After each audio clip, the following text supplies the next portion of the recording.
Cool. I think it's working. So Lucy, welcome to the podcast. You're like one thing actually I've just said that I don't have an intro, but one thing I tend to do is tell the guests for some reason which number they are. Oh, So you're okay. like 35th. So congratulations, you know. That's, thank you for having Good. me. Um, and then I guess another thing I do actually is I say to people, "Oh, introduce yourself," and at the beginning and stuff. So give us like a quick introduction to Lucy, like what you're doing now, where you went to uni, what you did, and yeah, like a quick intro. Okay. So essentially, my two main passions in life are music and sport. And so that led me to study music at the University of York and also play a lot of football there as well. But obviously, COVID really affected our time at York. With, I think it was the second term of our first year was when COVID Yeah. was. So it really disrupted second and third year. So I didn't really play that much football, didn't really play that much like in many ensembles, with the music department. So I really wanted to push myself further, and that really led to going and playing football, semi-professionally and at the collegiate level in America. So that's where I've been for the last 2 years, which was an incredible experience, but a really difficult one as well. It's something that I don't think I could ever do again, physically or Mm-hmm. emotionally, but it's one that, a decision I don't regret taking. Mm-hmm. And I think my passion for the arts was really developed when I was over there.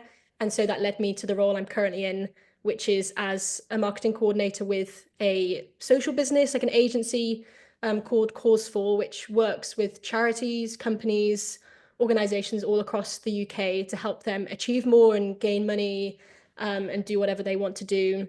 And the company, it's incredible. I've only been there for 6 months, but they work with anyone and everyone. They've raised over 60 million pounds over the time since it was founded in 2009, and they help over 4,000 people through different public training courses and different consultancy packages as well. So Mm-hmm. that's where I am right now. There's a lot of different steps that led me to this place, but I'm sure we can delve into that. Yeah, yeah. I love how you have the figures of like the business you're working with. I was On like, I what? need to I know can these. tell you're like the marketing Yeah. person. I was Googling quick frantically, actually. Like But 60 yeah, that's where I million, am right 4,000. It's good. It's good. Cool. No, and that's the reason I think I've had you on is that those two things, like the sports stuff you've done, like playing semi-professionally in the US, super cool. And then the music stuff that you did. Like, I don't know how deep that goes, but I'm pretty sure you've done lots of cool stuff for it with it. So like those are the things we're gonna get to be asking you. But one thing I'm always keen, like curious to know about some of the guests, it's like what you were like kind of like as a teenager and stuff. And now. Oh my like gosh. before uni, like how did it so I guess what I'm really asking is I'm trying to get to the root of when you figured out you really like music and sport and like yeah. So was it okay, did you know that when you were like 15 or did it because you went to uni knowing that, right? Because Yeah, yeah. you did music at uni, right? So yeah, take me through that. Like when did you start figuring that out that you like those things? Gosh, that's a very long time ago. So my dad is actually a music teacher, and Hmm. he taught me music from day one. He taught me the piano. I think we started when I was 5 or 6, so he taught me just at home. He taught my brother and sister as well. Both less enthusiastic, but both brilliant musicians nonetheless. But it was Yeah. really, I don't know, I think what really drew me into music was just the magic of live performance. Every time I went to see a production or an opera, or a musical, any genre really, I just was obsessed and entranced. It wasn't really the performance side of it that I think made me fall in love with music, but it was just listening to other people and seeing what, collaboration can do. And I think in sport and music, collaboration and teamwork is so imperative to success. And I think that's what really led me to love both music and sport, but more so music from a young age. I just loved being part of a team, working with other people. And I don't think I was a very confident teenager. I don't think I really became confident until I got to university. So I think being Hmm. part of a team always helped me be confident because I just don't think I Hmm. could do it alone. So I mean, playing in orchestras, playing on different teams really established that confidence and love, I guess, for both music and sport. But yeah, music I've had throughout my entire life, and I think I studied music at GCSE, then A level, and at A level it was just two pupils taught by my dad, which was a crazy experience to have him teach me a subject, at A level. And my mum taught me English at A level. So it was a really hard time in terms of if I had to go home that night and they were like, "How was your day?" And I was like, "You know how my day was. You both taught me the whole day." But I think having parents as teachers and teaching you subjects that you love, I think that helps so much. I mean, I think that's why I loved music. I don't think I would love music as much as I did or had gone on to study it had my dad not been a music teacher. Hmm. Because, I think with music, especially in state schools as well, there's just not enough money there. And I don't think I would have grown to love it had I not had him on the outside taking me to all these operas, teaching me the piano. So I think I owe a lot to him, and I'm really grateful that he instilled that passion in me from a very young age, and a passion that has, flourished since. So I'm really Hmm. grateful for that. And I don't know exactly when it was I started loving it, but I just as it's always been It's with always kind of been there. yeah. Hmm. Cool, makes sense. So like a few things. So first of all, so you like started off with the piano, Mhm. and then so you were doing like grades at school and stuff like that. Okay, cool.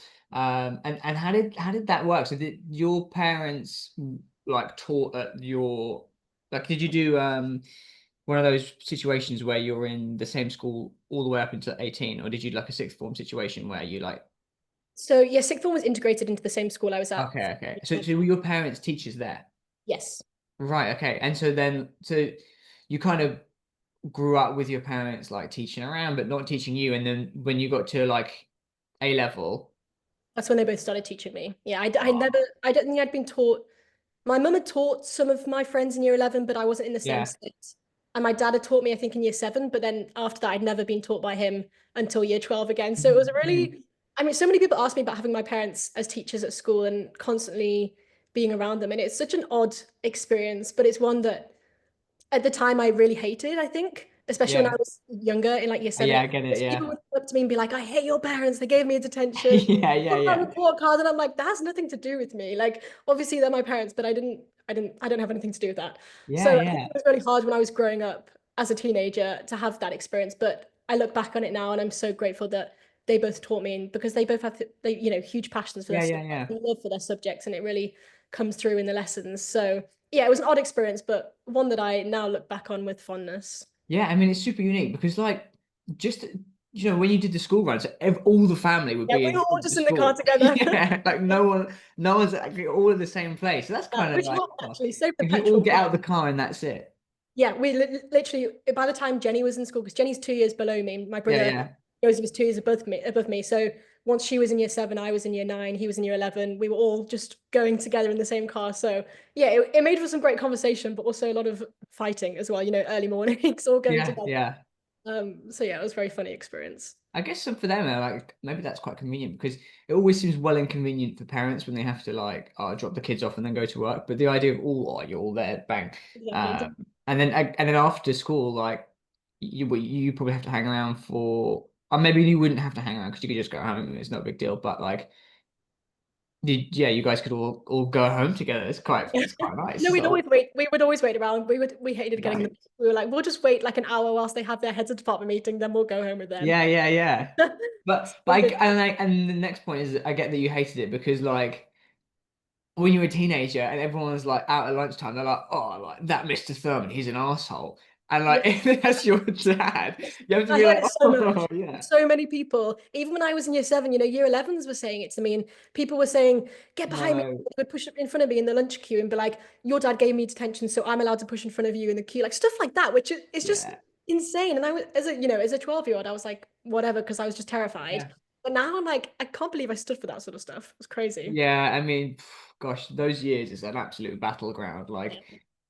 so yeah, having your parents there as well, like, is tough. Because people just horrible to each other sometimes when they're teenagers and stuff. So, Yeah. And it okay, didn't cool. help But when so, at A level, if we were getting good marks or bad marks, people were like, "Oh, you're only getting yeah, that." yeah, yeah, yeah. It just adds another element. Like, no, like my mum always admitted once we'd left school that she actually marked us harsher. Me, Joseph, and Jenny, we all did A level English.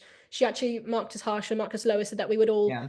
like for the higher grades, and we all got an A star in the end because of her and her incredible teaching and her ethic. But she did admit after that she actually like was tougher on us, which Hmm. people thought it was the other way around. They thought that she was just playing favorites, but she never did. Hmm. Never did. Hmm. I wish she had, Yeah. but she didn't. Yeah, and probably like for her, like she's got to be careful with it. It's probably some kind of regulation around like, oh, making sure that that doesn't happen. So she probably had to be super careful with it anyway. And so this time you're like, oh, you've learned the piano. Did you learn any other instruments like in the beginning as well? So I Piano. started, the piano was from a very young age. I started playing the cello Yeah. in primary school. I think it was like year 3 or 4 when the music teachers from the Durham County Music Yeah. Service would come around and say, you can either learn the violin or you can learn the cello. And the majority of people choose the violin because it's tiny and it's easy to carry around. But I obviously was like, no, I want to stand out from the crowd. I'm going to learn to play the cello and carry this huge instrument with me for the rest of my life. Hmm. But I just was so excited to be in Oh, because part the of cello's that big one, right? Hang on a the minute. Let me huge, it's Google like this. huge, huge violin Yeah, yeah, yeah, to yeah. carry it on your back and lug around all the time. Uh-huh. Um, but it meant that I could be in an orchestra, which as a pianist, you're kind of alone. You just play on the piano. Piano isn't really part of an orchestra unless you play in a concerto as a soloist, which we never did, obviously. So it was so exciting to be in an orchestra finally and work with other cellists and be part of a bigger Cellists. That's what they're called. cellist. Yeah. Wow. Of course they are. That kind of that word sounds nice, like cellists. Yeah, it sounds I very don't know. professional. Sounds like a religious order or something. Yeah, Um, and literally. so when did you start like playing in orchestras and stuff? Was that when you were a teenager as well? Yeah, so I don't know if we played in an official orchestra in primary school, but from year 7 onwards, I was in a school orchestra. Um, Oh, cool. Yeah, of in course. like lower school and then senior orchestra, and then in university, I played with the symphony orchestra and Sinfonietta, which was like a little chamber ensemble as well. And I mean, I don't really play much anymore with the cello just because it's so inconvenient, to carry It's around. I don't massive. even Yeah, have it yeah, with yeah. me in my new flat, but at some point I will bring it back because it's a lovely instrument to just get out and play, Hmm.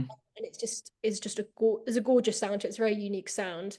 Um, so I definitely will play it again at some point, but I haven't touched it in a long time, I have to say. So Hmm. it's collecting dust right now in Durham, but Yeah. hopefully not for long. Okay, so we had the piano, the cello, and then just anything else. Well, Not that you need to do like no, you so 10, but just curious. singing, I guess singing was like a really big part of my life as Okay. well. I mean, it is technically classed as an instrument, your voice, but it wasn't one that I ever really trained. I was just always part of a choir, and I mean, Yeah. I'll talk about it some more, but being a part of a choir is probably the best experience of my life, and I would Hmm. recommend it to anyone and everyone. If you want to find joy, if you want to be happy, if it's bad, just go and join a choir. Like I literally would just say that to anyone. Like I would prescribe that as medicine as if I was a doctor. I Hmm. literally just go and join a choir, be part of a musical ensemble, and your life will change significantly. It Hmm. has for me, and I always come back to music in any situation. So And yeah, just to intervene, like, so why do you think made you so happy? I don't know, just the magic feeling of creating something bigger than yourself, like something that you can't ever do on your own. You can sing Mm, alone, solo, but you can't create 4-part harmony on your own. You have to have sopranos, altos, tenors, basses all coming together. And there's just certain pieces of music and certain composers who have the power to create something so incredible. And when you listen to it, and it's incredible to be listened to, but to be part of and to hear all these voices around you, it's so hard to explain, but it's just the most powerful feeling. And it just always makes me feel better, being part of a choir, mm, and just singing with other people and achieving something together. It's just incredible. yeah. No, I can imagine because also you're like it's like a ritual type thing. Like you see people do these like that hacker business. Yeah, And like when you're all doing something in a group, yeah, like and you're using your body and like oh you're all together. It yeah, probably like really resonates with your like sort of that deep part of your brain that's really old. So I can see how like being part of a group and you're all like, especially when you're making noise, all that noise, yeah. you're like, oh, you're one of the Yeah, herd. you forget about everything else in that moment, and Yeah. work so hard towards this one piece. You like break down the piece into the parts, and then when it comes to the concert or the rehearsal prior to the concert, and it finally clicks and it finally works. It's just incredible. It's just such a brilliant Yeah. experience, and it's one that I hope I always have. I'm always wanting to be part of choirs, and I'm actually on the Mhm. lookout for choir right now in the Lake District. So hopefully I can find one at some point because it's just something I love doing. Yeah. No, it seems good. And it's something you can do like until you're really old. So Yeah, it's exactly. sustainable. It's Exactly. like golf Yeah. in a Well, being way. in choir goal, I agree as well. Your voice is like your best magic power. It's Yeah, such yeah. superpower really, and you don't have to pay anything. You can create something magical for free. I think Hmm. Yeah, that's good. I think I've kind of forgot about this, but now you speak about it, it's reminding me. We had a choir at school. I think I auditioned for it, but I don't think I was very good. And I think I was only doing it because like two of my friends were like, "Oh, we'll audition for the choir," and then like for some reason that seemed kind of cool. Like yeah, everyone else was like, "Oh, these guys are kind of cool because they're auditioning for." Oh, I yeah. tell you what it was. So they got picked to Oh, audition for the choir. So it was like, "Oh, you guys like mhm. can are like good. You know, you guys can sing and all this stuff." So I think I was like, "Oh, like, I can sing too," trying to be cool and stuff like that. No, but it seems a great thing to do. But and it's like probably you get a similar feeling when you um play in a team in terms of football and stuff, as well as like when you're playing in the orchestra or this kind of team stuff. So good for you. It really is. I love it. Super. So you're doing that and you like those instruments, and then so why did you choose to do music at uni? Like I'm getting this image of you kind of you're doing music for ages and then you get to A level. Like were you tempted to do English instead or? I actually really was tempted to do English, but I think I mean now I love reading. I read all the time, but back then you really had to force me to read a book. I just really didn't enjoy Yeah. it. If I wasn't taught a book, you know, I mean at A level we were taught like The Great Gatsby, Birdsong, they were like the set texts. And when you really Mhm. delve into a novel like that, you learn so much more than you would have just face value, just reading it yourself. And I was like, if I'm not taught a book like this, then I just can't be bothered to read it myself and just Yeah, like yeah, yeah. myself. Whilst music, just even if I listen to a piece for the first time or a song for the first time, I always got something from it. Hmm. Always felt something. And I just really wanted to explore that feeling more, I guess, and really just progress to a higher level, both, performance wise, analytical wise. And I mean, I did at the time, I don't think I knew what I wanted to do as a career at all. I just knew that it wanted to be, I wanted to do something in the arts. It didn't have to be, specifically music. It could be theatre, because I have a huge passion for all things dramatic arts and theatre as well. And it's still something I hope to delve into more in the future. But at the time, I don't think it was specifically music that I was like, okay, this is what I definitely want to do as a career. I just know that I want to know more and I want to learn more and I want to be around people who have the same feeling as me when they play an instrument or when they listen to a piece of music. And I met so many people like that, at York, and I'm still in touch with them. So it's amazing to be part of that. But I just don't think I knew what I was getting myself in for when I was like, yeah, I'll just do music at uni. Like I didn't really know what to Hmm. expect. But York had, brilliant facilities, a brilliant course. Um, and you could really tailor it to what you wanted to do, which I don't think a lot of the universities had that when I was looking around anyway. So for example, I love Mozart operas. So they were like, you can literally just write your own essay on this and for your dissertation or whatever. You can do whatever you want. You can really tailor it to your preferences. And that's what really stuck out to me when looking at different courses, and why in the end I chose York. I mean, there's a lot of reasons, but that was like a big reason as to why I chose Hmm. York. Hmm. I'm so happy I did. It was just incredible. Hmm. Yeah, okay, man, it makes sense because you maybe we're thinking, like, oh, if I do English, maybe I won't do so well because I'm just not gonna Yeah. have the I didn't know discipline where to they would like. take me either. I didn't really know Yeah, yeah, what that's they true. Yeah, would you probably be thought, like. oh, what am I gonna do afterwards? Yeah. Right, so you went into it thinking like, oh, maybe I'll come out the other side like doing something in that kind of theater type world or music type world. Yeah. I just I don't know because for me sports always just been a hobby whilst music I always knew would kind of be what I wanted to have a career in, but I Yeah, just yeah, didn't yeah. exactly what it would be. But it was through music at York that I actually established my love for like marketing, which is obviously now what I'm doing. But I'm still doing Hmm. marketing in the arts, but it's not, I'm not playing the piano for a living or anything. Hmm. But it was through York that I started doing marketing. I mean, I've always loved photography, always loved social media and the power of social media and what it can do for businesses, what it can do for individuals. Um, so I guess through York, I found different loves as well. It wasn't just music. I, explored so many different things there.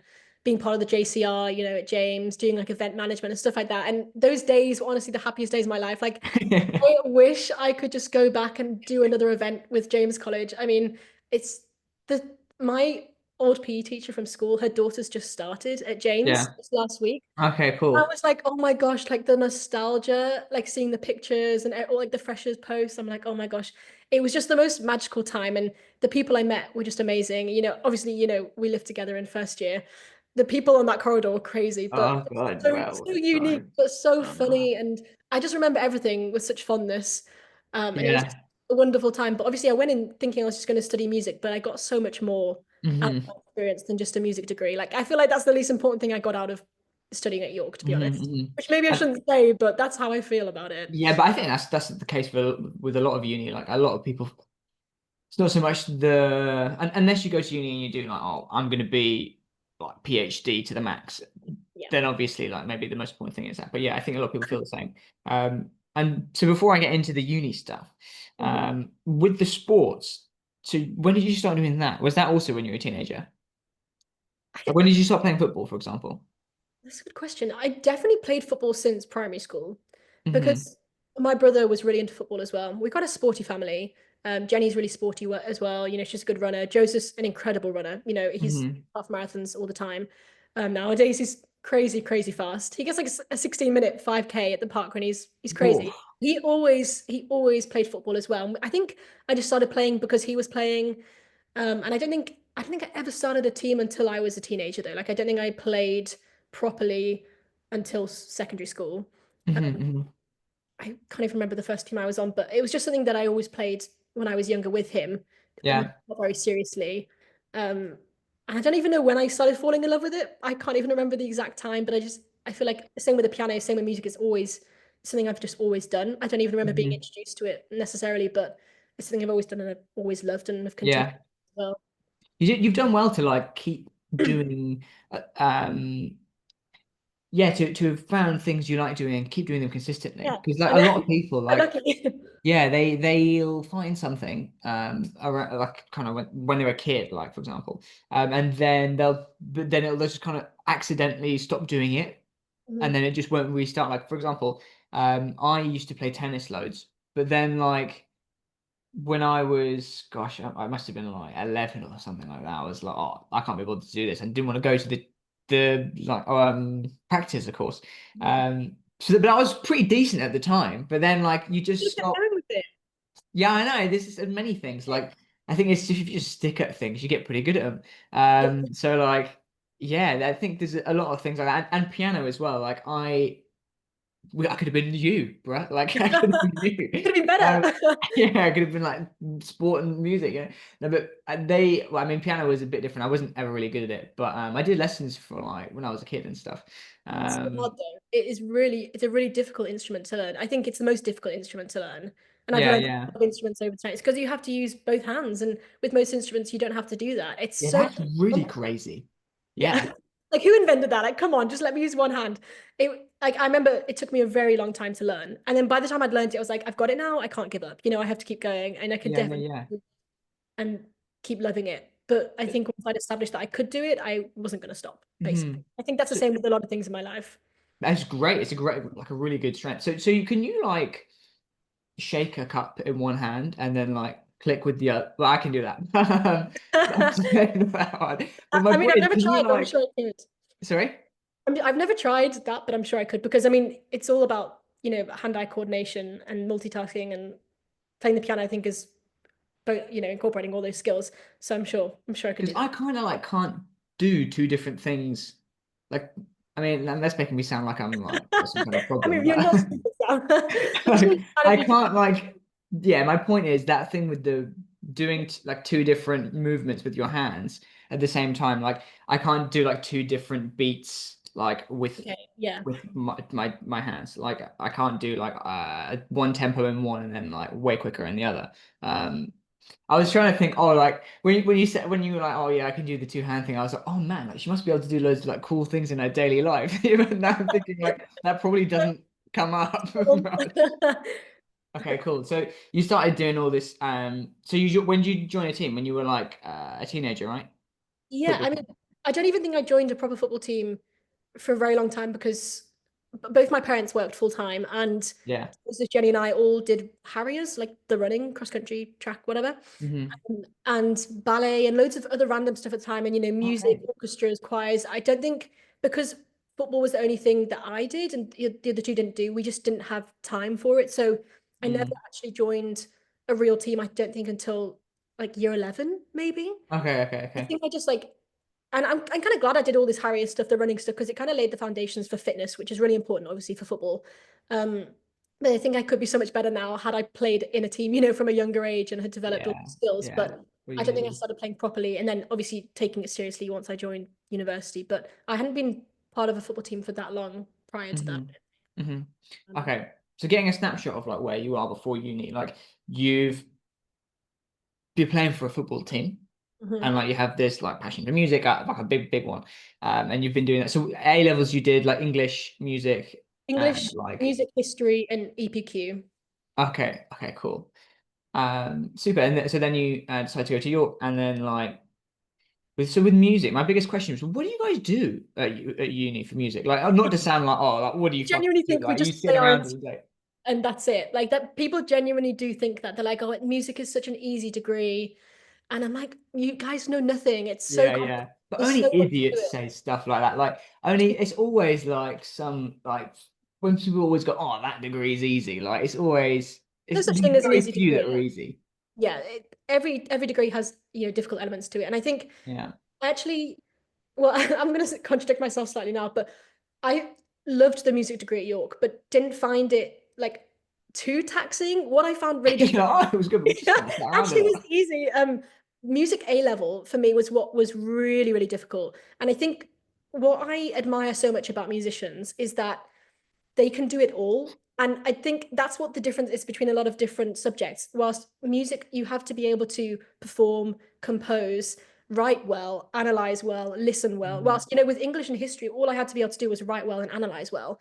And that's why those A levels to me were just easier in that respect. Whilst music, even though I was going on to do music, it was definitely the hardest subject. And it was so, so difficult because you had to be good at everything. And I wasn't good at everything.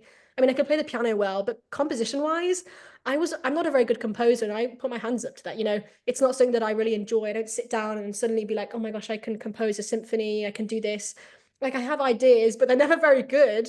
Um, and I think that's what I loved so much about York is that you didn't have to do everything. I didn't have to do a single ounce of composition at York. Mhm. And I was so grateful for that because I know some universities you still had to do everything. You still had to compose, you still had to perform. Whilst at York, you could just do what you wanted to do and do what you do well in. Mhm. For me, I love writing. I love writing essays. I love analyzing music, and I love performing. So that's essentially what I did for 3 years. I did different performances. I played on the piano. I played for ensembles. I listened to different operas, analyzed them, wrote essays about them. Just loads of stuff like that. You could just pick and choose, really, which is what I think drew me to York in the first place. And not that it wasn't taxing. It was still taxing because it was a degree, but Mhm.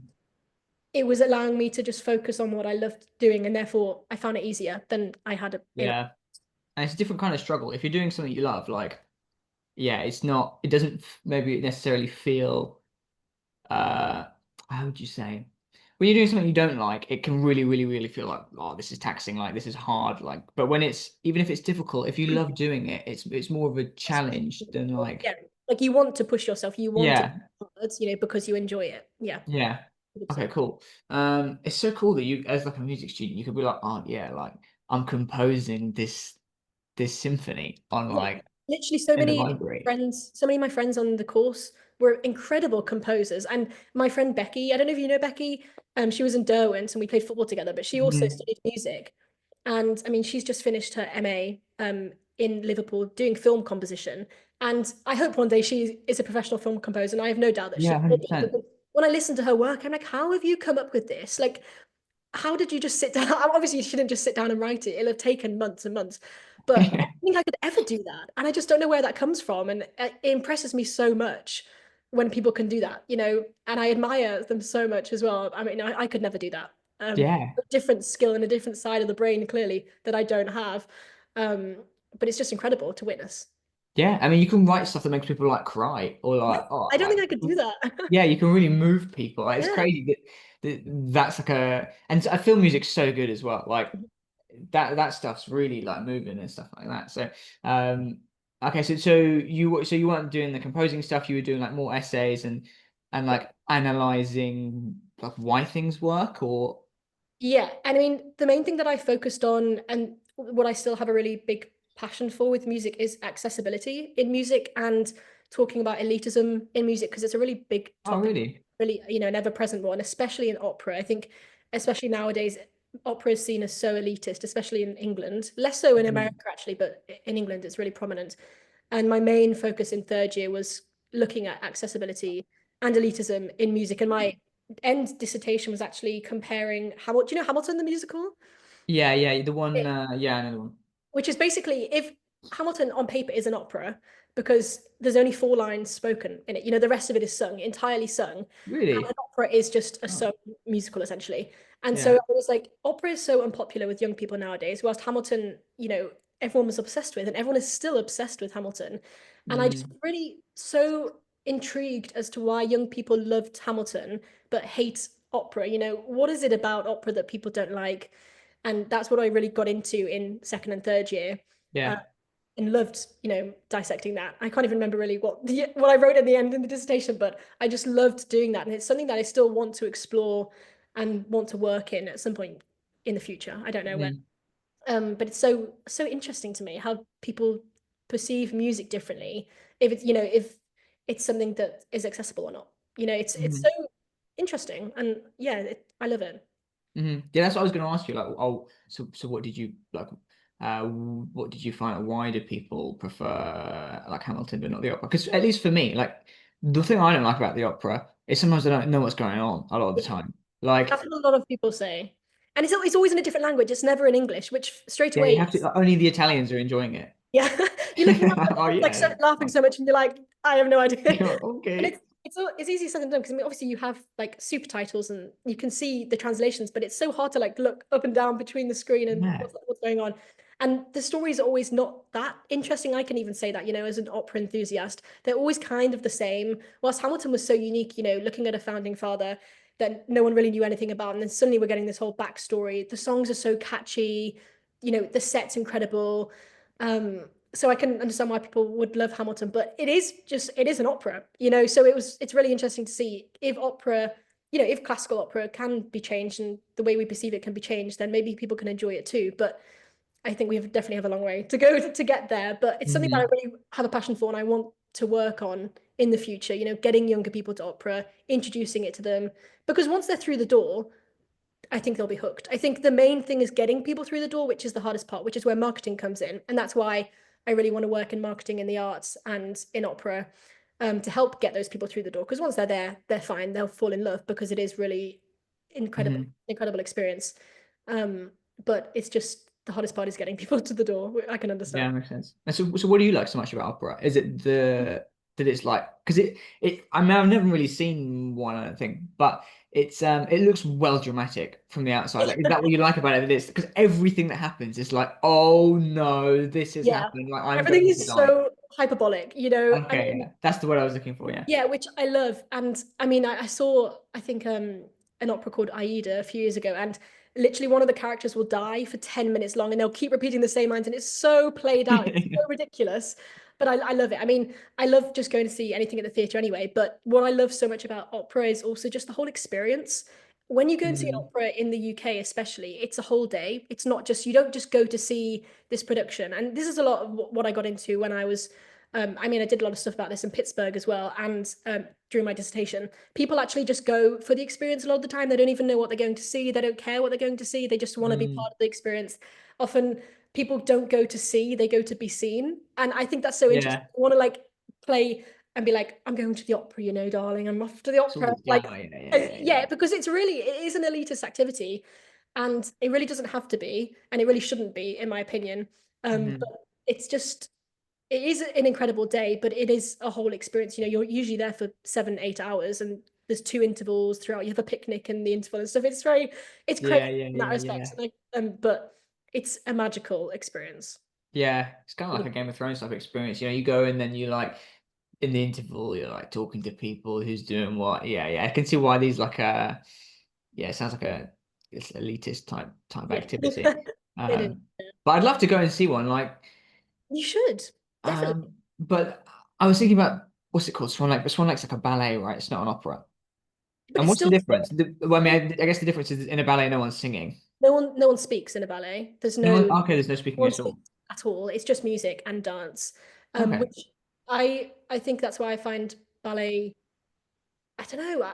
I've been to see several ballets as well, but I don't enjoy it as much because there's no Mm, speaking. There's the no drama, yeah. voices. I mean, you can, and stories can be told through actions. Stories can be told through music, very much so. Mhm. But I just don't think it's portrayed as well when there's no lyrics. But it's still Mhm. beautiful. I mean, Swan Lake is a gorgeous, gorgeous ballet, and the music is incredible. But it's not. I wouldn't jump to go and see a ballet ahead of an opera, I have to say, or a music. Mhm.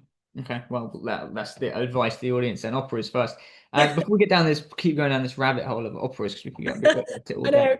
know. So the sport side of things, like, uh, so you're at uni and you like start leaning into that a bit more, then, Yeah, like, is that what happens? Walk me through, like, so yeah. you get there and then you're getting involved and Yeah, I don't know if you remember, but the first few weeks at James, we had all these like freshers fairs, yeah, yeah, yeah. signing up for all the sports teams. And I remember being so angry because there wasn't a women's football team for James. Was There it was not? no, there was six men's No teams. There way. wasn't a single women's team. And I was like, what am I supposed to join? Like, I'm not going to join netball or hockey or whatever. Well, I did for the time being because there wasn't a women's football team. But and I remember Mike Britland, the James College manager at the Big time, Mike, yeah. Big Mike, and I was like, Mike, why is there no women's football team? He was like, oh, no one, like, there's just never been interest, which I don't believe. And he's like, no one's Yeah, started one. that's I the was propaganda. like, can I start one? Like, can I just do it? And he was like, yeah, go for it. I'll help you. I'll do whatever I can. And that was, me, Ellen, Justine, Laura. We all just got together. We were Hey. like, we all want to do a sport that is accessible and fun, and there's no pressure. That's what Mhm. college sport was all about. And I wanted to just create something, a safe space Wow. for any girls who wanted to just try something new. And then obviously we established our team and Mhm. we got loads of people there. And even still now, it's still going. And Legacy lives on. in second year, I created the Women's College Football League, which then had all the different colleges involved. And we had an Mhm. intercollegiate weekly league, which do you know Zach Shepherd? He was No, like, but I'm terrible with names. Like, oh, he I was don't, like, I don't even know my dad's name or something like that. Like, I can't remember anybody. well, he worked at York. He still works at York. He's brilliant. He helped me with all of that and Was he find. like Big Mike's kind of secretary? No, that was Mark. Okay, He right. was That's a cool. bit confusing. I liked Mike Mark. and Mark, but yeah, I don't know. But yeah, so he was. He helped me sort of set that up. And even Okay. now, this league is still going on with 200 girls competing every single week. Wow. And Gosh. it's crazy to think that 6 years ago when I started, there was no such thing as the James team or this Yeah. league. And I was like, it's crazy that there's six men's teams, and there wasn't a women's team. And I think that, I mean, I always loved football and I loved playing football, but that was really where I sort of started helping others loads and, coaching other girls who've never played before. And I was like, it made me love a whole new other side of football. Hmm. To me, it wasn't about winning, playing for James. I played with the university team, it was about winning with them. But this team to me, it was just never, not that we didn't win, we still Yeah, won. don't get me wrong. I'm just here just for a bit of a laugh. It's about We winning. won varsity back to back, Yeah. obviously. We still won. But to me, that wasn't the priority at all. I just wanted people to come and have fun. And if they couldn't kick the ball, I couldn't care less. Like I wanted them to just Hmm. come and have a fun time and just let loose and just not care about anything else in that moment. And that to me is what sport and music is about. And if I could get any other girls engaged and involved in that, then that was really important to me. Um, so yeah, I think that's where it really all started in first year. Um, and then playing with the university team as well, obviously was quite intense in second and third year, and playing at Roses, and stuff like that, which was really cool, but really hard as well. But that's where I guess I just developed a love for different sides of the game. That's so crazy that you founded and such a legacy. Like, you'll be able to go back there, when you're like 60 and be like, oh, I was like, this is me, right? Where's my Like, statue, guys? Come yeah, on, yeah, yeah. James We could have like Lodge. a bronze statue of you like kicking a ball or something. That'd be iconic, yeah. I've looked into it. It's in the works. Yeah, you're already getting One it day. funded. But I that's hope. so cool, and it makes well, yeah, it makes sense. I mean, why wouldn't they have one? Like you said, there's six teams for dudes. Like it Yeah, could be one for just one. non-dudes, We you just know? want one. Like, that's all we wanted. I mean, now there's two, which is really good. Yeah. At the time, we just wanted one. Yeah, We didn't yeah. want, so Nice. yeah, it's And so amazing how when it's did it work with COVID then? So like because we kind of started and then we stopped. Like yeah, but I guess you started like the women's football team in those early months yeah, those before months COVID. before COVID. I think I don't know when we officially started, but we didn't. It didn't take long. I think we started like October, November time, and then obviously COVID hit. So I think a few of us did like loads of online workouts and stuff. I mean, everyone was doing those at the time, but I think we led those on Zoom for the girls to keep them engaged. Hmm. And we started an Instagram account, a Facebook account, where we would just like post different things every week to, keep people active. Um, then I think once we were back and once we were allowed to do sport again, we just picked up where we left off. Really, we didn't want to lose any momentum, and we just kept going. And we played in varsity. I think we actually played in varsity against Durham the week before COVID happened, which was in March 2020. Hmm. And we got a full team there. We'd gone through all the qualifying stages to get there to beat other colleges, and I think we won. I think, yeah, we definitely won. And I was trying to sound modest then. Yeah. But I think we we did really well as a probably team. I smashed them. think we probably scored like 10 goals. But I mean, that was when we were playing seven aside. By third year, we played proper 11 aside football. So it really Hmm. did progress, and it was brilliant that so many people wanted to play 11 aside football. But we did start off smaller with the tiny goals, which is probably why we scored so many. But I think that's the last thing that we did before COVID. And so I Hmm. really didn't want to lose, that energy and momentum we'd created in those months to get all the way to varsity and to win. And then, second year we picked it straight back up and won again, obviously. Bang. So yeah, that was basically what we did in the meantime. But it was definitely tough doing stuff online, but at least we kept it going. Yeah, I it's really and like it's probably good that you did it even. Some people might have thought like, oh, this should be like a women's team, but I don't know. Like, it's good that you just did it. I was Because absurd. I don't know why I was so assertive and so confident at the ripe Mhm, age of mhm. 18, but I was like, no, we That's have to great. It's do it. great. Yeah. I mean, I'm glad. I don't know what came over me, but I think I was just so annoyed that I just was so surprised as well that Yeah, it yeah, yeah. is renowned as the sporty college. And then to get there and then not be a women's football team was just so odd to me. So I think that's why I'm Yeah. so assertive about it. And I'm glad I was at the time. But I had other Mm. people helping me. It wasn't just me alone. Obviously, like I had a team around me, and I definitely couldn't have, executed it on my own. But I'm so glad that I did that. I did it with them at the time. Yeah, because if you'd have just maybe been like a bit less confident, like you might not have done it until COVID, and Yeah. then you might not have done it ever, right? And then Yeah. that's like a whole department of memories that wouldn't have existed. Like, um, crazy. Okay, so you started doing that stuff, and then COVID happened, and then like I was trying to get a sense of how you found uni as a whole with COVID and stuff. Like looking back at it, do you like how do you feel about it? Because when did you leave? Did you leave? What would it be? Like 2022, 2023, I 2023? graduated, you mean? Yeah, yeah. July 2022. Yeah. Oh gosh, right. Okay, so at that point, like you probably you only really had like gosh, not much time at all. You would have had like two, well, I guess maybe 2 years in total, but maybe not. Yeah. I mean, No, a year and a half or something like all of that. second year was disrupted, I'm pretty sure. Yeah. All of second year was taught online. Third year was, I can't even remember. I think third year was kind of integrated. There was some stuff in person, some stuff online. It just depended on what you were doing for your like final project, whether it was a dissertation or performance. I think the Mhm. people who were performing were prioritized and could come in person, which obviously made sense. But yeah, no, there really wasn't much in-person teaching until like the second half of my final year and the first few Mhm. months of my first year. Like that was shaped by in-person teaching, but the rest was basically online, which was crazy. Mhm. But it didn't Mhm. really dampen the experience, I don't think. I still enjoyed having lectures, seminars online, but it was a shame that we didn't get that ensemble experience as much. We didn't get to come in and play in orchestras as frequently as we would have had, Yeah, because your subject is super like super practical. yeah, yeah, that's the word. Practical. I was going to say tactile or something, but I don't know if that's a real word. Yeah, no, it makes sense. But you feel like you got the most of it, and like, because in Yeah. third year, were you doing like, because third year is always a massively intense year. So were you still doing lots of sport on the side, or did you kind of tone it down a bit?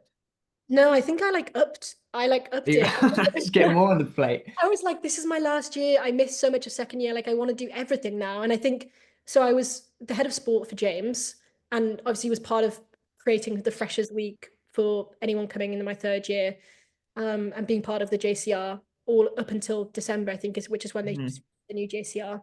And I was the president of the women's football club, like the university football club, whilst obviously still being president of James Football Club.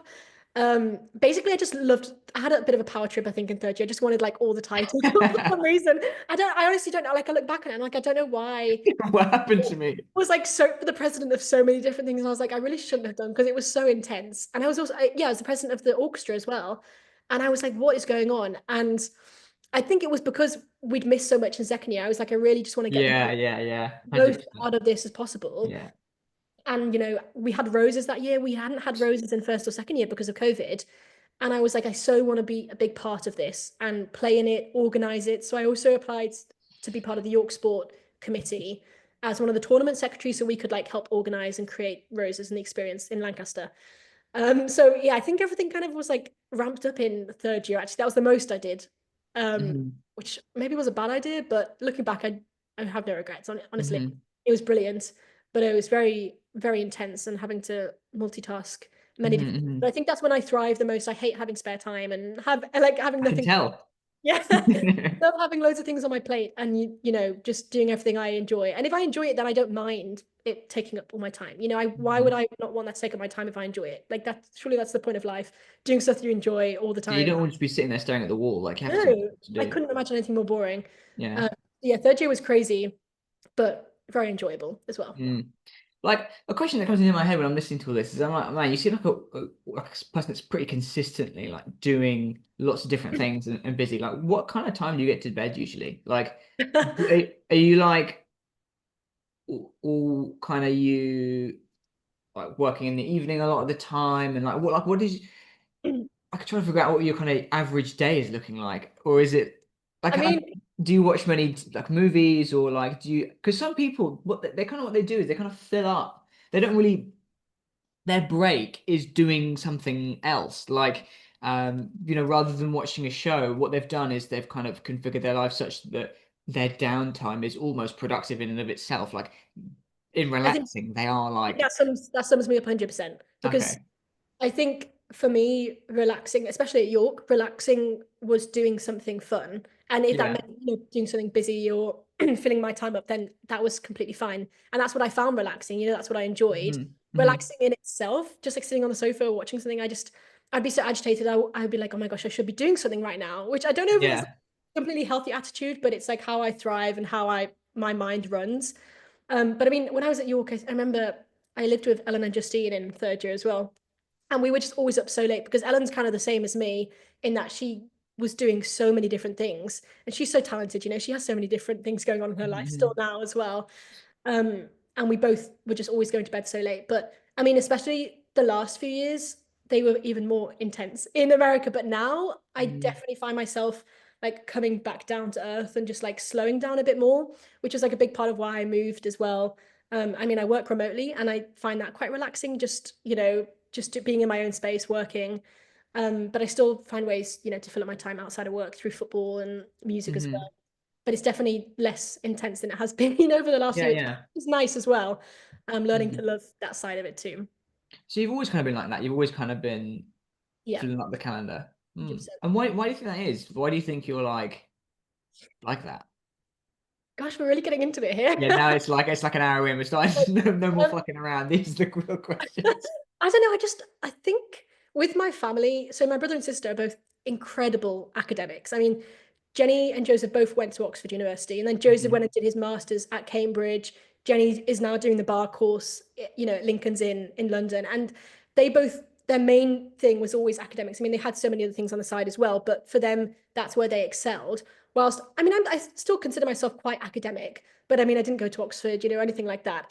I didn't study history. I was very different to them in that I was like, okay, I want to do music, I want to do sport, I'm very Hmm. creative.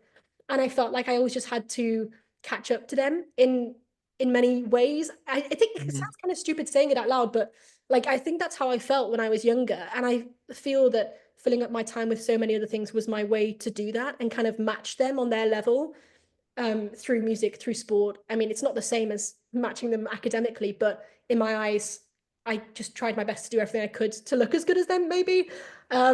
Which it's not a competition, and it never was, and we were all really competitive with each other. But Yeah. obviously, I mean, I'm a very competitive person. I mean, Joe's and you're all super sporty, so it's just not yeah, I like mean, naturally, I'm competitive from sport. And not that I ever wanted to beat them. I knew that never would be the case, but I wanted to like be as good as them, I guess. yeah, yeah. And and I mean, I grew up in a very strict household where, we always had to do so many different things, always working, always doing different sports, music, and which I loved. And I think that sense of discipline has really been instilled in me from a young age.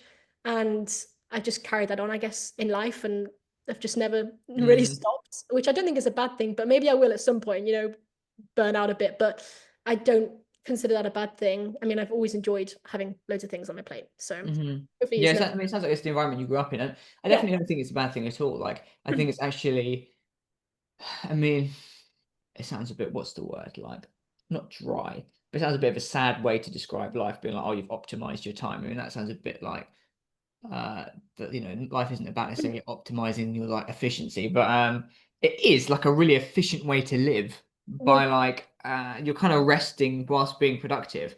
Yeah. And then also I think it does lead to quite a rich life because and I mean like rich in terms of not monetarily, well, maybe monetarily too, but I mean in the sense of like, oh, it's like a good time because you get to hang out with lots of different people and like do lots of different things that complement each other. Like, music and football are quite different, and so you got to like be part of those two different worlds. And Mhm. when you're organizing, and basically what you're doing is you're taking a lot of responsibility, and I think that's kind of inherently feels quite good to take responsibility. So I think it's Yeah. a good thing. Like I don't think maybe it's one of those things you have to maybe watch and just make sure that you don't like overdo it. Yeah. Oh yeah, I'm aware of that as well. But yeah, you probably learned that about yourself over the last sort of 25 years. Um, cool. No, that makes sense. And so like now, what happened then after uni? Like, because you had it a year in between the masters, right? So like, Yes. so what did you finish, and then what are you thinking? Like, were you thinking about the masters before you finished, or how did that sort of transition happen? So I had quite a few friends who had gone to America to do their undergraduate degrees, and I'd been following them on social media, Yeah. seeing the life that they lived over there, and be like, oh my gosh, this just looks incredible, to get to go and play at such a high level whilst also achieving your degree. And it wasn't something I was Hmm. aware of prior to my degree, so it wasn't anything I'd considered Hmm. to do as an undergraduate. And I'm really glad that I didn't. I'm glad that I had my degree in England and then went on to do my master's over there because I think doing 4 years and is I don't know. I don't think I'd enjoy doing the full 4 years. And an undergraduate degree is very different in America than it is to the UK. Yeah. And so I'm glad that I didn't opt for that. But I think it was always on my mind. But once I graduated from York, I was like, it's so expensive to have, to go over there. Hopefully, I can get a scholarship that will cover the majority of, the tuition, whatever. But I'm still going to have some money on the side for like health insurance and things like that. So my mind was set on that. Okay, in a year's time, I want to be able to go there. Even if I don't choose to go there in a year, maybe I'll go in 2 years, maybe I'll go in 3 years. I still want to be able to go and be financially set. So I was like, I'll just get any job. I'll stay in New York because a lot of my friends are still in New York. And I was like, I don't really care what job I go into. I just want to stay, Yeah. Yeah. Yeah. Yeah. Yeah. save some money, live cheaply. And I don't even know why I applied for this job I worked at St. Peter's School in York as their marketing officer and social media manager. And I don't even know how I really got in, like applied for that. I just saw it come up and was like, this is central. This is an amazing school, where sport and music are at the heart of it. And I was like, okay, I could totally document that every day. And I love photography. I love social media, as I said. So I just got that job.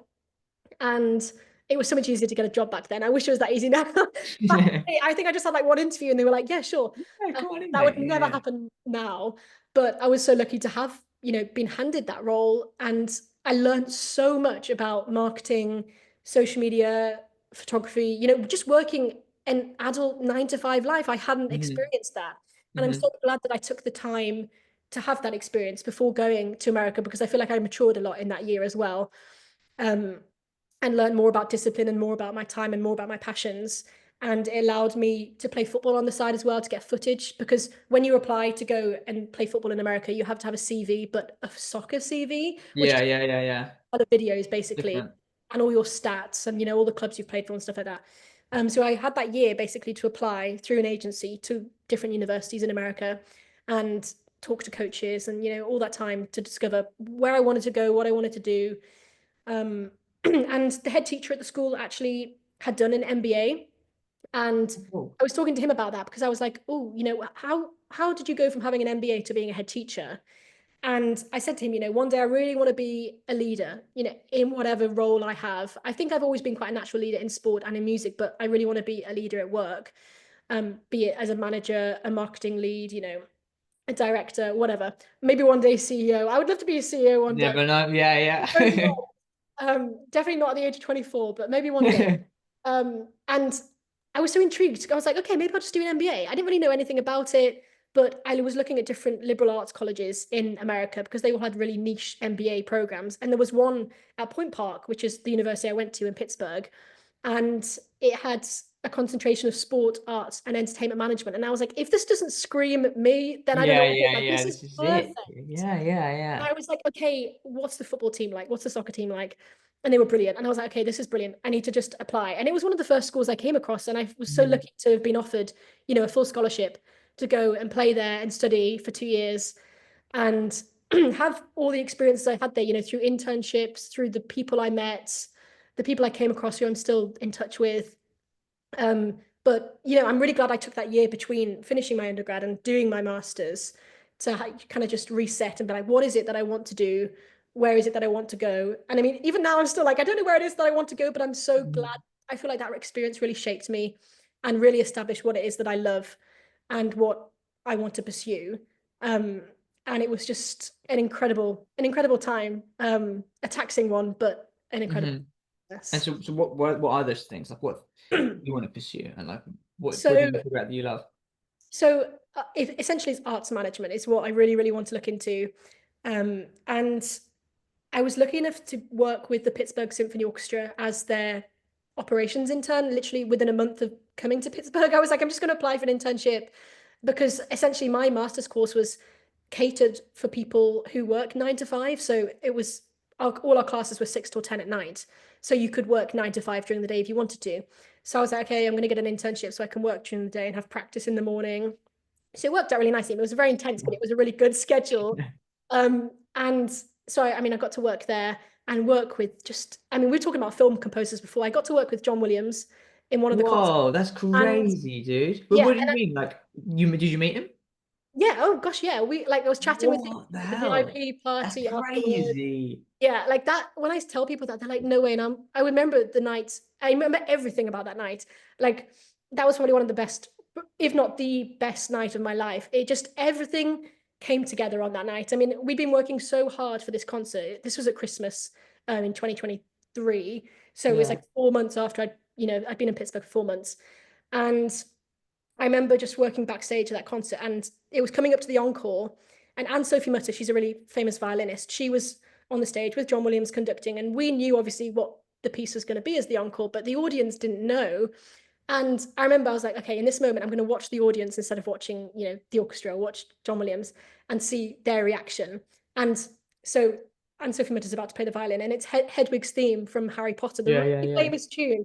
And I remember just watching them and the collective gasp that the audience had. I'm even getting goosebumps now because at the time I remember Yeah, just for sure. like that feeling was just the most incredible feeling. And it made me think, all those hours that I hated playing the piano growing up, all those theory exams I did, all the practice I've done all my life has led, to this one incredible moment. And I don't even know. I was like, how did I get here? How am I not Mm, backstage at mm, John mm, Williams' concert in Pittsburgh? It was the most random thing. But I remember just being so immensely grateful in that moment for the upbringing that I'd had and the music that I'd been taught and all my life. And I just was like, I'm never going to be in this moment again. And I just have to appreciate this and be so grateful for what I'm experiencing right now. And I was like, this is why I want to work in the arts. I want to have this experience. I want other people to have this experience. Everyone in that hall that night felt the same emotions, be it if you were in the orchestra, if you were backstage, if you were John Williams, if you Hmm. were in the audience, it was just one of the most surreal moments of my life. And I was like, this is what I want to do. Like I never Hmm. want to lose this feeling, and I always want to experience it for the rest of my life. And I want to be able to create moments like this for other people. And I was like, okay, I can do that. I can work in arts management. I can get there. It's going to take a lot of work, a lot of connections, a lot of Yeah. experience, but I've done it once, what's stopping me from doing it again? And everything in life is like a shit ton of work. Like Yeah, of course. you don't get to choose whether you do a shit ton of work. You just get to choose what it's on, really. Yeah, Like, exactly, exactly. And I think that's a good perspective because everyone works hard and anyone who's doing anything has worked hard. And if someone is, what I really value about perspective, I think perspective is an amazing thing. If someone is already doing what you want to do, then it's not impossible. Like if yeah, for someone is sure. doing Yeah. it, then you can do it too. And what's stopping you from doing it? I'm seeing someone running this concert, as an intern. I'm watching like the head of the organization run it, but she got there. So why shouldn't I? And that's what really keeps me going. And it keeps me disciplined and it keeps me grateful. Um, Hmm. and I just think it's just amazing. Yeah, and even if you're like some like beer bellied like big lad at 40 and like, oh, you want to be Ronaldo, like obviously it's difficult, but you'll get somewhere Yeah. good. You'll land Yes. a Yeah. great place Yeah. and you're trying, So even if you Exactly. don't get there, you'll get somewhere much better than you even imagined on the way. So yeah, I think that's really, really good. And so what do you mean when you say arts management? Like, so you're putting the Just concept together. basically the people who work behind the scenes to create the concert, Okay. the people who invite the different musicians, Yeah. anyone who does all the behind the scenes with the actual music, the scores, the organization, anything really working in the Mhm. operations department or in the events department. Mhm. That's really what I want to do, and I think Mhm. it's just an And incredible. what do you have to do to get there? Honestly, I was thinking this because I obviously when I worked as a Yeah, probably you boss, would be. I Yeah. was asking the my boss who was the head of operations. I was like, "How do you do this? Like, how do you get here?" And she's just like, "You just have to work hard. You just have to know people. You just have to keep pushing." And I mean, at Mm. the time, I was like considering staying in Pittsburgh and working there, and working Mhm. at the Symphony Orchestra. But at the time, there just wasn't any jobs available that that I wanted to do. And I also just Mm. didn't really want to stay and live in America at that time because America's Really? just crazy. Um, yeah, I was there. I mean, I left just after Trump won the election in Okay. November. I was at Kamala Harris's rally the day before, which was incredible. But at the time, I was like, this place is crazy. I'll come back one day, and I Yeah. definitely do want to go back one day and work for another symphony orchestra. But I just was like, okay, I just want to come home and apply everything I've done and learned at home, make more connections here as well. And I mean, I've met people at home now who also worked at the Pittsburgh Symphony Orchestra, which is Oh, wild. small world. I know, like Yeah, yeah. I connected with this guy on LinkedIn, and he's like the CEO at Cathedral Music Trust, and he also worked at the Pittsburgh Symphony Orchestra back in 2001, 2002. So like, it's literally just like one person can change anything. They Yeah. can introduce you to someone else, who can introduce you to someone else, and I'm really looking for like a mentor in my life who can introduce me to all these people. I'm always on the lookout for someone. So if anyone is listening and wants to be my mentor, please, Yeah, yeah, yeah. Here please we just go. send me a message on LinkedIn.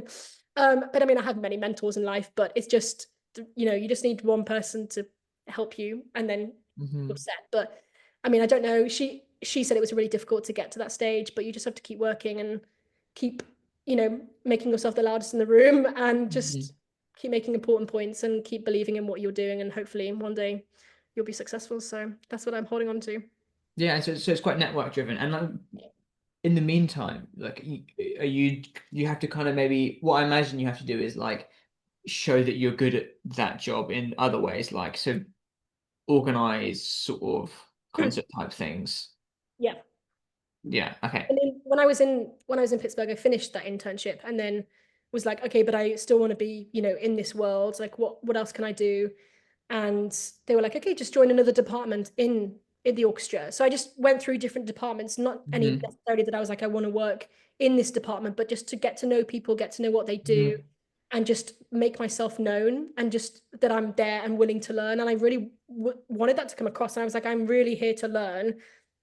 Like I know nothing, I'm so young, I don't have the experience. And now for any job, every job requires you to have at least 2 or 3 years of experience in anything, even if it's like Yeah, yeah. a double role, which is insane, but that's just how it is. And you just have to be the best person. And, I applied for so many jobs back in January when I was applying and so many roles. I was like, yeah, like I've got this. just didn't get, you know, because there's always someone who has something else and has more than you and has more experience. So I don't care how embarrassing it is to ask for help or ask for experience or ask for mentorship or whatever. I'm going to do it because I want to be the person who gets the job that I want to get, you know. So I'm always willing to push myself and find out something new that I can do to get me there. Yeah, no, it's super competitive right now. Like, um, I've probably banged on about this every episode. So apologies to my friend that I keep banging on about it. But one of my friends has been on this podcast. His name's Alistair, and he's like Mr. Politics. Like he has like such a good background for what he wants to do. Like got a first at uni, went to St Andrews, smashed it. Like started his own thing on the side. Like absolute like legend in his field, right?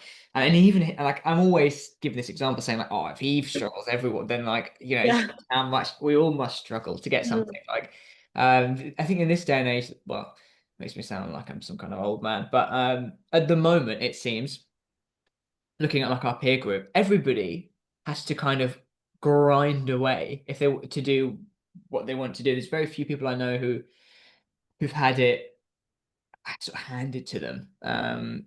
So yeah, I think getting in the trenches and doing the things that aren't so glamorous and not giving up on it is super important. It sounds like what you're doing. So what are you doing now? So you're up in the Lake District. Yes. So I'm working for Course 4 and well, I think they used to have an office in London, but now it's like entirely remote. Everyone works Mm-hmm. remotely. There's about eight, nine, I actually don't know. There's like eight or nine of us in the team who work like every day and then other people who work like part as well. So I do all the marketing behind that. The public training programs that we run for charities, for art, people in the arts and fundraising, culture, heritage sectors. We run everything for that. So it's basically a really good training ground to fast track your career, which is what really drew me to the company. Because I was like, I really want to fast track my career. I want to learn as much as I can, you know, in as quick as time as possible. Um, and I hope, you know, I've been with the company for 6 months. I'm hoping to stay for another, I don't know how long, but I'm really enjoying it so far. I like working with the people I'm working with, and I feel like I'm learning a lot and getting a lot of different responsibilities, which is really cool. But I hope, you know, one day again to work for an orchestra or any, you know, theatre or music company, be it in England or in a different country. I don't mind, honestly. I love traveling, so I'm willing to relocate. You know, I'm really not fussed about change. I love, you know, living in different places. I moved to Pittsburgh without knowing anyone there or anything about Pittsburgh, really. So I'm really always happy to change and relocate. But yeah, I moved to the Lake District just a month ago, actually, and Oh I'm wow. playing in Kendall. Mhm. I'm playing for Kendall Town, which has been fun so far. And the season was supposed to start tomorrow, but the game's been postponed for some reason, so it'll start next week. But yeah, Okay. that's also really fun. So yeah, I'm enjoying it so far. Looks like a nice place. I'm just looking at Yeah, it it's now. Oh, wow, beautiful. it looks like a well nice place actually. This the river looks great. Yeah, That it's look like a beautiful. little cute bridge. It looks kind of like York in many ways. It is kind of like York, yeah. A Yeah, it's really pretty. bit less going on, but it's still lovely. Super. And so has it been difficult, like moving to Lake District and Um, you mean because I assume you don't know many people there and like, it's a no, I complete don't know relocation. anyone. I honestly like moving to places where I don't know anyone because it just allows you to have a fresh start, meet new people. Um, Mhm. but I mean, I didn't have Wi-Fi for the first month, so that was really Oh, difficult. I just okay. work in cafes, and obviously working That's remotely, tricky. I need to have Wi-Fi. So that was tricky, but nothing else about it has really been tricky. It's been pretty seamless, which is good. It's a Mhm. beautiful part of the world, and I mean, I'm still close enough to, you know, to Durham, to York, to London, which is where most people are nowadays living in London. And Yeah. one day I will move to London, but for now, it's just like I just don't want to live there right now. It's so expensive, so busy. I just wanted something relaxing and somewhere where there was a slow pace of life, I guess. I'm Yeah. And busy you've got for to take this stuff at your own pace. Like it's yeah. some of the people I know, biggest mistakes, well, not to put them down, I mean, not big mistakes, but some of the mistakes they've made have come from like trying to force something to happen in their life at a certain time, whether it's like going to uni at the wrong time or leaving uni at the wrong time or taking like not like taking a certain job when they don't really like it, that kind of stuff. So it's good to know what's right for you in that time of Yeah. life, stuff like that.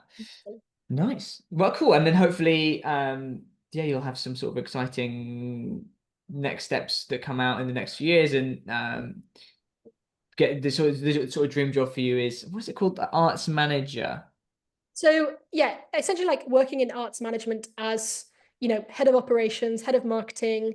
I mean, I don't know exactly which avenue I want to go down. And I also kind of like, I'm considering doing sport one day too. Yeah, yeah. How up and You could be coming. a manager, a football manager. That I feel I like you'd mean, be great at that. I would love to do that. I would Yeah. really, really love to do that. I don't know how I would get into that, honestly, but I can I- see you there on the sideline with the big jacket on, like looking like, I've already got the oh, big jacket, so just stick me on the sideline. That's all you have. yeah, I'm nice. great at telling people what to do. I'm great at shouting at people. Yeah, So yeah, yeah, yeah, I'd be perfect. But I'd also love to work for like a women's football club or anything in women's sport, really, because it really is yeah. becoming prominent now when it hasn't been in the past. So I mean, I don't really know what the future holds. Um, Arts management is like the main thing for me, but I don't know what will change, in the next few years. So we'll see. Watch this space, I guess. Yeah, definitely. I feel that's a nice place to stop it. Before we wrap it up, one new thing. This is like a Lucy exclusive. You're the first Oh, guest that wow. this is happening for. Is a quote. Do you have a favorite quote that you want to leave us with? Because basically, what's going to happen is I'm going to write it on a post-it note, and then stick it on the wall behind me. Gosh. Let me have a think. I love I love the line enthusiasm gets you further than indifference. Nice. That sounds good. Do you want to walk us through that? I just think so Well, many I'm gonna people say it again. I'm supposed to write it down, but I've forgotten it. Enthusiasm is better enthusiasm than it gets you further than indifference. gets you. Okay, because I got to write this on a bloody post-it note in a second. Well, I've got to get some post-it notes first, and then got to write it down. Gets you further than indifference. Hmm. Okay, and why did you choose that? I just think it's so important to have something that you're so interested in and so enthusiastic about. Life is so boring without having a passion, having a hobby, Mm, having something that you are happy to wake up every day to, be that to listen to a new piece of music, to listen to an old piece of music that you love instead of just going about life and not being enthusiastic. And I think it's so frowned upon nowadays to be so enthusiastic and to be embarrassed. If you are embarrassed about it, it doesn't really matter. But I think yeah, we're so concerned about being embarrassed of showing enthusiasm. I think it's so. I love classical music, and I very much.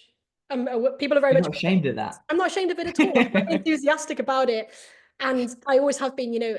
At York, in Pittsburgh, even now, and I'll never be embarrassed. I'm so enthusiastic, and I think if you have something you love, why are you not shouting across the Yeah, rooftops about it? Just be proud of who you are, be proud of what you love, and just don't be embarrassed, and your life will be so much better that way. So I think I really have stuck by that, and I think everyone else should too. yeah. Honestly, like when I think about the quote you gave, you're probably like the least indifferent person like I've met. Like Good. I'm glad.